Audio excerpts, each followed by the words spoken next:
Hello everyone, welcome to the channel Tutor Box. और आज की इस क्लास में हम लोग डिस्कस करेंगे बहुत ही इंपॉर्टेंट टॉपिक जीपैट के लिए। और हमारा टॉपिक है how to prepare for GPAT without coaching. क्या कह रहा हूं मैं? How to prepare of GPAT without coaching. जी हाँ, आप सही सुन रहे हैं। हम डिस्कस करेंगे कि बिना कोचिंग के भी हम किस तरह से जीपैट की प्रिपरेशन कर सकते हैं। तो यहाँ इस वीडियो में आपको 5 स्टेप प्लान बताऊंगा और उस 5 स्टेप प्लान के थ्रू आप जो है जीपैट में अपना झंडा गाड़ सकते हैं, मतलब कि जीपैट को क्रैक कर सकते हैं।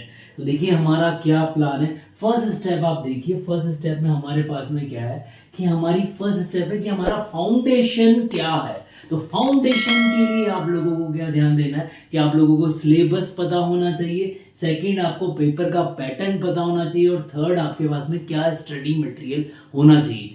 तो यहाँ हम तीनों को समझेंगे। बहुत ज़्यादा मैं सिलेबस को आपको डिटेल में ऐसा डिस्कशन नहीं करूँगा, क्योंकि सिलेबस आप जीपैट में जो national board of medical examination है वहाँ की वेबसाइट से जाकर सिलेबस डाउनलोड कर सकते हैं। और जो हमारे चारों मेन कोर सब्जेक्ट है प्लस मिसलेनियस सब्जेक्ट है, ये अभी आगे वाली स्लाइड्स में आएंगे, तो वहाँ मैं आप लोगों को बताऊंगा सूटिक्सकोलॉजी, केमिस्ट्री एनालिसिस, फार्माकोग्नोसी और मिसलेनियस बायोकेमिस्ट्री। ये सारे जो टॉपिक है इनका सिलेबस अच्छी तरह से देख लें कि क्या सिलेबस। तो सिलेबस हमारे माइंड सेट में होना चाहिए और सिलेबस ही आपकी एक तरह से बाइबल हो जाएगी। दूसरा फिर आता है हमारे पास में पेपर पैटर्न।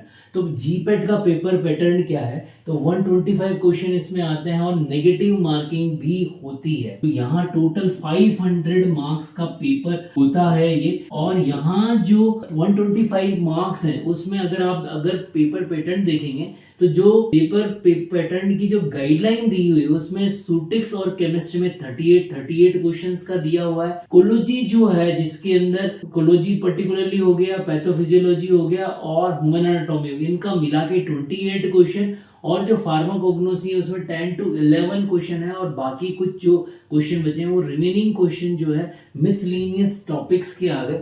तो ज्यादातर वेटेज जो है आपका सूटिक्स, कोलॉजी और केमिस्ट्री का हो गया, रिमेनिंग सब्जेक्ट का कम वेटेज हो गया। बट हमें स्पेसिफिकली जो टॉपिक हाई यील्ड है उनको सारे ही सब्जेक्ट में देखना है। देन उसके बाद स्टडी मटेरियल आता है। स्टडी मटेरियल में सबसे बड़ी बात है हमारी बुक्स हमें कौन सी यूज करनी है। बुक्स के लिए मैं एक सेपरेट वीडियो और बना दूंगा आप लोगों के लिए। बट यहाँ पर देखिए जो आपका हर एक सब्जेक्ट है उसमें 2 तरह की बुक्स आपको लेनी है। Each subject 1+1 book. 1 बुक का यहाँ पर मतलब क्या है? 1 बुक आपकी हो गई टेक्स्ट बुक, ओके, और दूसरी आपकी बुक हो गई एमसीक्यू की बुक, मतलब एक सब्जेक्ट और उससे रिलेटेड एमसीक्यू की बुक। तो जैसे मैं आपको अगर कोलॉजी का अगर एग्जांपल दूं तो यहाँ पर कोलॉजी में हमारी बुक हो जाएगी केडी त्रिपाठी, जो मेजर बुक है, टेक्स्ट बुक है। और एमसीक्यू में आप इसकी रिवीजन बुक प्लस एमसीक्यू, इसको ऐसा भी लिख सकते हैं, revision plus MCQ book. Clear?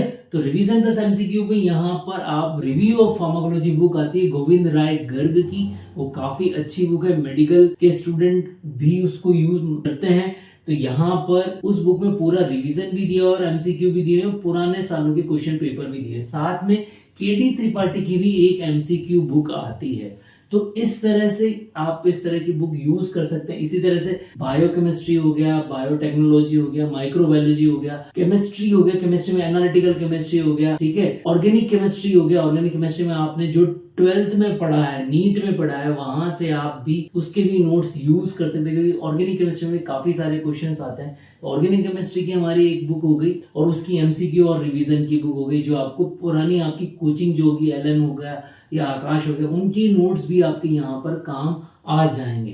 Clear? सूटिक्स में भी इसी तरह से आपको जो है एक स्पेसिफिक बुक, जैसे कि आपकी मार्टिन हो गई फिजिकल फार्मास्यूटिक्स में, लैकमैन हो गई, वो उसको यूज कर सकते हैं। डिस्पेंसिंग जो है उसमें कूपर एंड गन हो गई। तो ये इस तरह की बुक आप यूज करते हैं और एक एमसीक्यू बुक और रिवीजन बुक आपको सब्जेक्ट की लेनी है। तो स्टडी मटेरियल को आपको इस तरह से देखना है। तो ये 3 इंपॉर्टेंट पॉइंट हो गए। अब हमारा जो बात है कि जो बच्चे कोचिंग नहीं लेना चाहते, जो बच्चे अपना एक्स्ट्रा पैसा नहीं लगाना चाहते, वो किस तरह से प्रिपेयर करें। तो ये 3 हमारे पॉइंट हो गए। तो फाउंडेशन के अंदर इन तीनों को आपको ध्यान रखना है। उसके बाद आप देखिए क्या करना है। उसके बाद हमारा जो है वो सेकेंड पॉइंट है स्मार्ट स्टडी प्लान। कि आपका स्मार्ट स्टडी प्लान क्या होगा। तो दो बातें हैं इसमें, एक तो है मैक्रो लेवल पर और एक है माइक्रो लेवल। अभी देखिए अभी नवंबर का मंथ चल रहा है और नवंबर के मंथ से लेकर आपका जो जीपेट का एग्जाम होगा वो मई 2026 में होने वाला है। अभी जो है आपके पास ऑलमोस्ट 6.5 मंथ है। तो आपका स्टडी प्लान क्या होना चाहिए,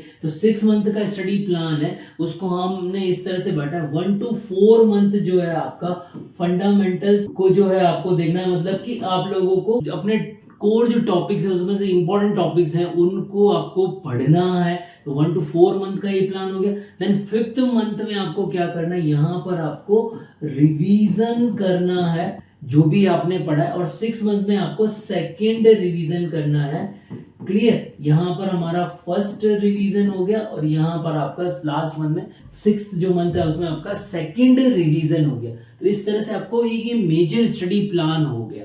अब इसी को आइए देखते हैं कि आपको इसको शॉर्ट में कैसे करना, मतलब कि डेली स्टडी प्लान आपका क्या होना चाहिए। तो डेली स्टडी प्लान आप कैसे करेंगे कि अगर आप कॉलेज जा रहे हैं और अगर आप कॉलेज नहीं जा रहे हैं, दोनों स्थितियां हैं। तो अगर आप जो कॉलेज जा रहे हैं तो भी आपको क्या करना है, अपार्ट फ्रॉम द कॉलेज आप लोगों को क्या करना है, 3 to 4 आवर्स की स्टडी करनी है। 3 to 4 आवर तो आपको स्टडी करना ही है। जो भी आप टॉपिक पढ़ रहे हैं डेली, जो आपने 4 कोर सब्जेक्ट लिए जिनका जो भी टाइम टेबल आपने बनाया अपना उसके अकॉर्डिंग। कुछ बच्चे ऐसा होते हैं कि हर एक मंथ में एक सब्जेक्ट करते हैं, दूसरे मंथ में दूसरा सब्जेक्ट करते हैं। इंस्टेड ऑफ दिस अगर चारों सब्जेक्ट को आप साइमल्टेनियसली लेके चले तो वो ज़्यादा बेहतर होगा, क्योंकि कभी कभी क्या होता है कि एक ही सब्जेक्ट से बोरियत भी होने लग जाती है।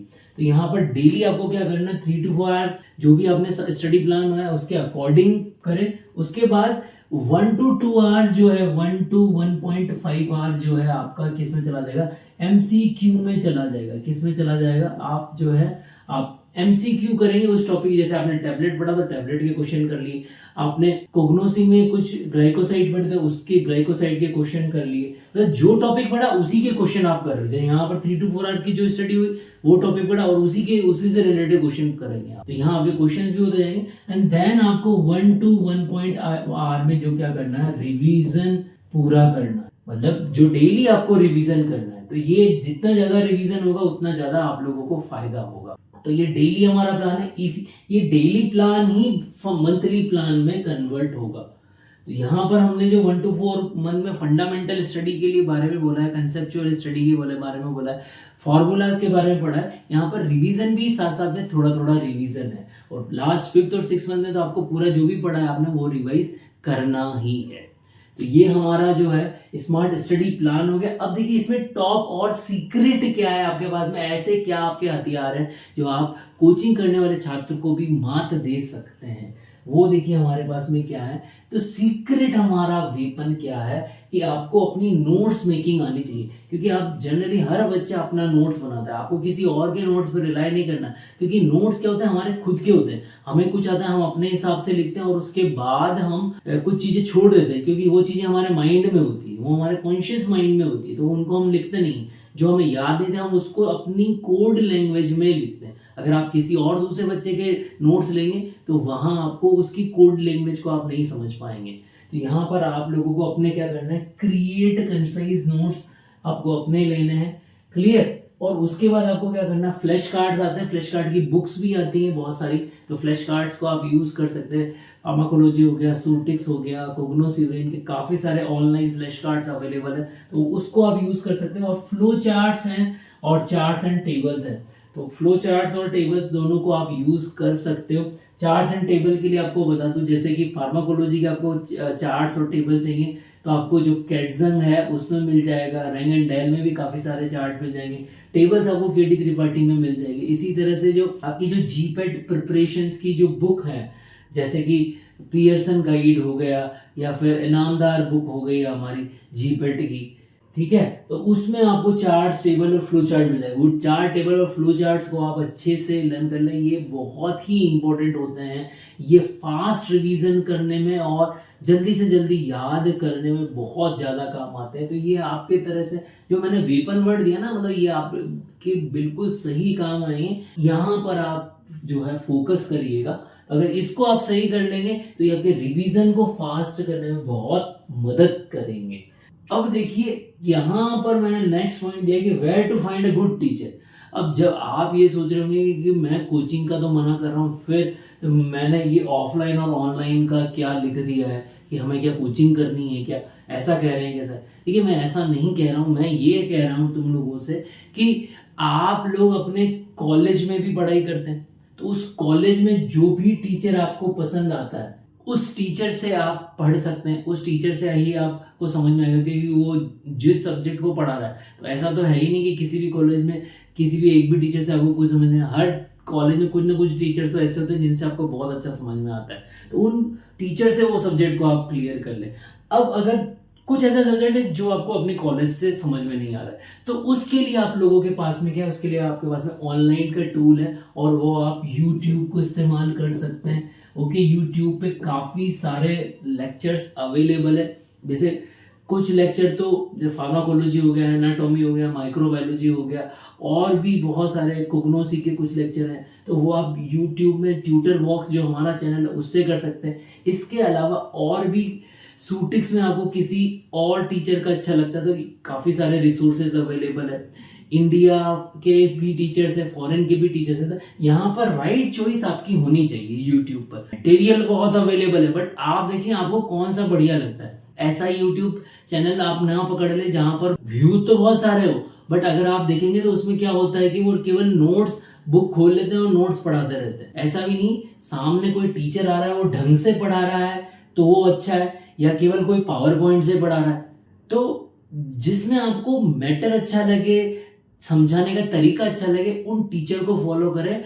जरूरी नहीं कि उनके व्यू ज़्यादा हो या क्या हो, आप अच्छे से ढूंढें, जो अच्छा समझाए उनको फॉलो करें। तो यहाँ फ्री ऑफ कॉस्ट भी आपको पूरा जीपेट का मटेरियल मिल जाएगा, तो यहाँ से आप फ्री ऑफ कॉस्ट भी कर सकते हैं। इसके अलावा ऑनलाइन रिसोर्सेज में हमारे पास में ये टीचर्स हो गए, उसके अलावा आप लोगों के पास में काफ़ी सारे ग्रुप्स हैं, वहाँ फ्री लेक्चर्स मिल जाते हैं। व्हाट्सएप पे, टेलीग्राम पे काफ़ी सारे फ्री लेक्चर्स हैं, वहाँ काफ़ी ग्रुप्स बने हैं, उनमें फ्री लेक्चर्स मिल जाते हैं, नोट्स भी मिल जाते हैं।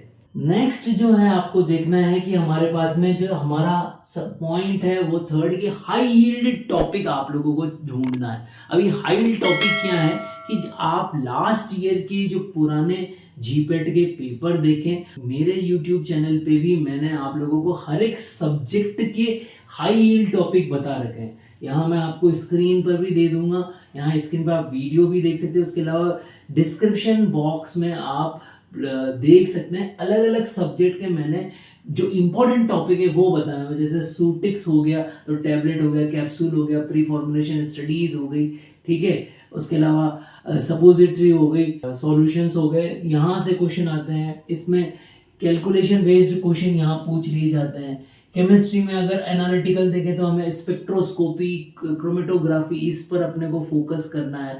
और कैलकुलेशन में एलिगेशन मेथड हो गया, इन सब पे फोकस करना है, ठीक है। एनाटॉमी, बायोकेमिस्ट्री में जो है हमारे चार्ट्स हो गए, जो साइकिल्स होते हैं, साइट्रिक एसिड साइकिल हो गया। इसके अलावा तो हमारे पास अमाइनो एसिड है, विटामिन है, एंजाइम्स है, कार्बोहाइड्रेट है, इनका क्लासिफिकेशन इंपॉर्टेंस रखता है। बायोस्टेट्स में जो है, बायोस्टेट में लास्ट ईयर क्वेश्चन आ गया था। उसके अलावा अगर आप कोलोजी की बात करें तो यहाँ पर जो जिस डिजीज का बहुत ज़्यादा बर्डन है, जैसे डायबिटीज़ का बहुत ज़्यादा बर्डन है, मलेरिया बहुत ज़्यादा फैल जाता है, HIV है, कैंसर है, ठीक है, न्यूरोलॉजिकल डिसऑर्डर है, कार्डियोवास्कुलर प्रॉब्लम्स है, तो जो डिजीज पब्लिक में ज़्यादा होती है एग्जामिनर उसी का क्वेश्चन ज़्यादा पूछता है। तो ऐसे डिजीज जो पब्लिक में बहुत ज्यादा, उस पे तो क्वेश्चन पूछा जाता है, वो चैप्टर आप अच्छे से करके जाएं। कोग्नोसी में आपको ड्रग्स के सोर्सेज हो गए, उसके कौन कौन से फाइटो कॉन्स्टिट्यूएंट्स मिलते हैं, किस पार्ट में मिलते हैं, उनमें क्रिस्टल, कैल्शियम के क्रिस्टल मिलते हैं नहीं मिलते हैं, ये सब कुछ जो उनकी माइक्रोस्कोपिक स्ट्रक्चर होती है, पेलिसेड रेशियो, इस तरह के क्वेश्चन होते हैं, पूछे जाते हैं। ज्यूरिस्ट में जो है हमारे शेड्यूल हो गए। इसके अलावा क्या फॉर्म नंबर क्या है, और ड्रग एंड कॉस्मेटिक एट आप अच्छे से पढ़ के जाए, कौन सा रूल कौन से ईयर में है, यहाँ से क्वेश्चन आता है। PCI का जो स्ट्रक्चर है उसमें कौन कौन मेंबर है, स्टेट फार्मेसी काउंसिल में, सेंट्रल फार्मेसी काउंसिल में कौन कौन मेंबर है, यहाँ पर क्वेश्चन पूछा था। माइक्रोबायोलॉजी में जो हमारा बैक्टीरिया है, वायरस है, फंजाई है, इनका क्लासिफिकेशन आप लोगों को पता होना चाहिए। ग्राम स्टेनिंग के बारे में पता होना चाहिए, कौन कौन से डिजीज ये कर देते हैं वो पता होना चाहिए, और स्टरलाइजिंग मेथड्स पे क्वेश्चन आते हैं। तो ये इन सब का मैंने अलग से भी बनाया हुआ है, बट हाई यील्ड टॉपिक आप लोगों को पता होने चाहिए। अब देखिए हमारा नेक्स्ट जो है फंडामेंटल फोर्थ पॉइंट कि आपके प्रैक्टिस और एनालिसिस होना चाहिए। तो प्रैक्टिस आप कैसे करोगे? प्रैक्टिस का मैंने बताया कि आप एमसीक्यू की आपने बुक्स ले रखी हैं, उन एमसीक्यू की बुक से आप क्वेश्चन सॉल्व करें और उन्हीं में रिवीजन के पॉइंट्स भी होते हैं उनको भी आप देखें। तो एक तो ये पॉइंट हो गया। दूसरा, लगातार आप ये करें। और उसके अलावा ऑनलाइन टेस्ट सीरीज आप ज्वाइन कर सकते हैं, बहुत सारे ऐप्स हैं उन पे आप ऑनलाइन टेस्ट सीरीज ज्वाइन कर सकते हैं। यहाँ मैं शेयर भी कर दूंगा स्क्रीन पर कि कौन सी ऑनलाइन टेस्ट सीरीज बढ़िया है। उसके अलावा डिस्क्रिप्शन बॉक्स में भी आपको मिल जाएगा। मॉक टेस्ट आप लगातार दें, क्योंकि मॉक टेस्ट जैसे जो जो सब्जेक्ट कर रहे हैं इसमें मॉक टेस्ट में माइनर टेस्ट होते हैं, मेजर टेस्ट होते हैं। मेजर टेस्ट में भी मिनी मेजर और मेजर टेस्ट होते हैं। तो यहाँ मिनी मेजर भी होते हैं और मेजर भी होते हैं। माइनर टेस्ट मतलब एक सब्जेक्ट एक चैप्टर का टेस्ट, जैसे टैबलेट हो गया, कैप्सूल हो गया, उसका टेस्ट। मिनी मेजर में 4-5 चैप्टर आ गए, 4-5 सब्जेक्ट के चैप्टर आ गए, तो उनका मिनी मेजर हो गया। और एक मेजर जैसे पूरा सूटिक्स का मेजर हो गया, ठीक है। तो इस तरह से आप इसका प्रैक्टिस करें। आजकल काफ़ी सारी ऐप्स हैं, उनमें पूरा एनालिसिस आ जाता है कि आपको किस तरह से एनालिसिस, आपके कौन कौन से वीक पॉइंट है वो आप देख सकते हैं। तो एनालिसिस में क्या होगा कि आप लोगों को पता लग जाएगा कि आपके क्या वीक पॉइंट है, आप कैलकुलेशन में वीक हो रहे हैं, कहाँ कौन से क्वेश्चन में टाइम ज़्यादा कंज्यूम कर रहे हैं, वो आप लोगों को पता लग जाएगा। प्लस आपकी मिस्टेक पता लग जाएगी, कहाँ आप हर बार मिस्टेक करते हैं, कौन कौन से आपके वीक पॉइंट। आप मेडिसिन केमिस्ट्री में मिस्टेक करते हैं, या आप फार्मास्यूटिक्स में मिस्टेक कर रहे हैं, या आप ऑर्गेनिक केमिस्ट्री में मिस्टेक कर रहे हैं, वो आप लोगों को पता लगेगा। प्लस मिस्टेक की आप नोटबुक बना लें, कहाँ कहाँ मिस्टेक कर रहे हैं। तो ये जो पूरा उनका सॉफ्टवेयर होता है, वो सॉफ्टवेयर में आपकी एनालिसिस होता है पूरा कि कब किस टेस्ट में आपको ज़्यादा टाइम लगा, किस टेस्ट में आपको कम टाइम लगा, किस तरह के क्वेश्चन में आपको ज़्यादा टाइम लग रहा है। जहाँ अटक जाए हमें ज़्यादा अटकना नहीं है, उस क्वेश्चन में हमें आगे बढ़ जाना है, क्योंकि एक ही क्वेश्चन से हमारा सब कुछ नहीं हो जाएगा। हमें ऐसा ना हो कि आप एक क्वेश्चन में रह जाए और बाकी पेपर आपका छूट जाए। तो एनालिसिस से आपको लगातार आप बार बार एमसीक्यू करते रहेंगे, तो आपकी जितनी ज़्यादा प्रैक्टिस होगी उतने ज़्यादा आप परफेक्ट होंगे। तो ये आपको बहुत अच्छी तरह से करना है। लास्ट आपका जो माइंड सेट स्टेप हमारी 5 है, वो हमारा माइंड सेट कैसा होना चाहिए कि एक तो हमें रिवीजन हमें प्रॉपर करना चाहिए। एवरी डे जो है आपको रिवीजन करना है। हर दिन मैंने आपको डे वाइज स्ट्रेटेजी बताई थी, तो हर दिन हमारा 1 से 1.5 घंटा हमें रिवीजन करना है। जितना हम रिवीजन करेंगे उतना हमें फायदा होगा। जनरली होता क्या है, बच्चा नई चीज तो लर्न करता जाता है और पुरानी चीज जो है भूलता जाता है। Learning new things and forgetting to revise, वो पुरानी चीज को रिवाइज करना हो जाता है। जनरली होता है कि शुरू के 4 महीने में आपने नई नई चीजें पढ़ ली और रिवाइज बिल्कुल किया नहीं, तो लास्ट में 5th और 6th मंथ में आप वापस रिवीजन करने बैठोगे तो आपको पुराना कुछ भी याद नहीं आएगा। तो रोज डेली रिवीजन करोगे, जो पढ़ा है उसको नेक्स्ट डे रिवीजन करोगे, सेम डे भी रात में रिवीजन करोगे तो बेनिफिट होगा, तभी आप आगे सक्सेस मिलेगी। ठीक है। मोटिवेशन हमारा क्या है कि मोटिवेशन हमारा ये है कि हमारी क्या होनी चाहिए, कंसिस्टेंसी होनी चाहिए। कंसिस्टेंसी का मतलब ये है कि कंसिस्टेंसी वर्सेस अगर इंटेंसिटी की अगर हम बात करें, तो कभी कभी क्या होता है, बच्चा एक दिन बहुत ज्यादा पढ़ लिया, 12-15 घंटे पढ़ लिया और फिर 4 दिन तक पढ़ा ही नहीं, तो कंसिस्टेंसी नहीं, वो एक दिन में उसने इंटेंसिटी बढ़ा दी, तो उससे फायदा नहीं हो रहा। जितना कंसिस्टेंट आप रहेंगे, जितनी रेगुलर प्रैक्टिस आप करेंगे, उतना बेनिफिट होता है। आप क्रिकेट के प्लेयर को भी देख लीजिए, किसी भी प्लेयर को देख ले, वो 4 बजे उठ के मैदान पे चला जाता है, तो उसकी कंसिस्टेंसी है। अगर क्रिकेट मैच नहीं भी हो रहा है तो भी वो डेली प्रैक्टिस के लिए जा रहा है। तो जब आपका एग्जाम नहीं है तो भी आप डेली प्रैक्टिस डेली रखें, मतलब क्वेश्चंस आप रेगुलर पढ़ें। कहने का मतलब है जितनी कंसिस्टेंसी रहेगी, consistency is the key of the success. जितनी कंसिस्टेंसी रहेगी और यही आपका मोटिवेशन रहेगा, और कंसिस्टेंसी रहेगी तो मॉक टेस्ट में आपके नंबर आएंगे, और मॉक टेस्ट में नंबर आएंगे तो आप मोटिवेटेड रहेंगे। बट अगर आप कभी डीमोटिवेट हो जाते तो क्या करें, एक बार आप कहीं घूमने जाएं और घूमने जाने के बाद दोबारा से पढ़ें और फिर उसके बाद मॉक टेस्ट दें और क्वेश्चन करें। अगर आपको क्वेश्चन आते हैं तो आप डेफिनेटली मोटिवेट होंगे और अपने आप को मोटिवेट रखेंगे। टाइम मैनेजमेंट आपको करना है। जनरली आप टाइम टेबल बना लेते हैं, टाइम टेबल बनाने के बाद क्या होता है, हम उस टाइम टेबल को फॉलो नहीं करते। हमको मंडे को एक चैप्टर कंप्लीट करना था, हमारा वो चैप्टर कंप्लीट नहीं हुआ, फिर हम ट्यूसडे पे डालते हैं, जो ट्यूसडे को करना था वो ट्यूसडे को कंप्लीट नहीं हुआ। तो अगर आप टाइम मैनेजमेंट अपने अकॉर्डिंगली नहीं करोगे तो फिर आप सिलेबस टाइम पे कंप्लीट नहीं कर पाओगे और आपका सिलेबस काफ़ी कम कंप्लीट हो पाएगा। तो time management is the key. तो यहाँ पर जब आपका एक फर्स्ट 4 मंथ में आप जितना आप 70 to 80% आपने सिलेबस कर लिया उतने को कर ले, फिर नए टॉपिक ना छुएं, हाई यील्ड टॉपिक पूरा अच्छे से पढ़ ले, उन्हीं में से ज़्यादा क्वेश्चन आते हैं और उन्हीं में से आप क्वेश्चन कर सकते हो। क्योंकि जीपैट को क्रैक करने के लिए आपको 35 से लेकर 40 क्वेश्चन ही लगभग करेक्ट करने हैं, पर उसमें क्या होना चाहिए कि आपकी क्वेश्चन की करेक्टनेस ज़्यादा होनी चाहिए। ऐसा नहीं कि आप स्पीड तो बढ़ गई बट आपकी प्रिसाइजनेस नहीं, मतलब आपके क्वेश्चन करेक्ट नहीं हो रहा, आप स्पीड फास्ट तो कर रहे हो बट आप प्रिसाइज नहीं हो, मतलब आपके क्वेश्चन गलत हो रहे हैं, तो आपकी नेगेटिव मार्किंग ज़्यादा हो जाएगी। तो ये टाइम मैनेजमेंट में आप लोगों को ध्यान रखना है। और स्टडी इन ग्रुप, आपको अपनी जो स्टडी है वो किस में करनी है, ग्रुप्स के अंदर करनी है। जितना आप स्टडी ग्रुप में करोगे उतना आपको बेनिफिट होगा, क्योंकि आप एक दूसरे से बच्चों से पूछ सकते हो। तो आप एक दूसरे बच्चों से पूछोगे, जो आज आपने पढ़ा आपने फ्रेंड से पूछोगे तो उससे आपको बेनिफिट होगा। क्लियर? जनरली होता क्या है, बच्चे सिंगल पढ़ते हैं और किसी को बताना नहीं चाहते कि वो तैयारी कर रहे हैं। तो विद्या क्या होता है, जितना बांटते हैं उतनी बढ़ती है, नेचुरल कंसेप्ट है। तो आप किसी और के साथ ग्रुप में तैयारी करोगे तो आपस में कंपटीशन भी होगा और हेल्दी कंपटीशन होगा, तो ये बेनिफिट आपको बहुत ज़्यादा होगा। तो स्टडी इन ग्रुप्स करें, ये बहुत ही बेनिफिट करेगा। अगर आप इन सब चीज़ों को अपनाएंगे तो आपको ज़रूरी नहीं कि आपको कोचिंग करनी पड़े, क्योंकि बहुत सारा material free of cost available है। ऐसा ज़रूरी नहीं कि हर जगह पैसा ही लगाना है, जहाँ ज़रूरत हो वहाँ लगाएं।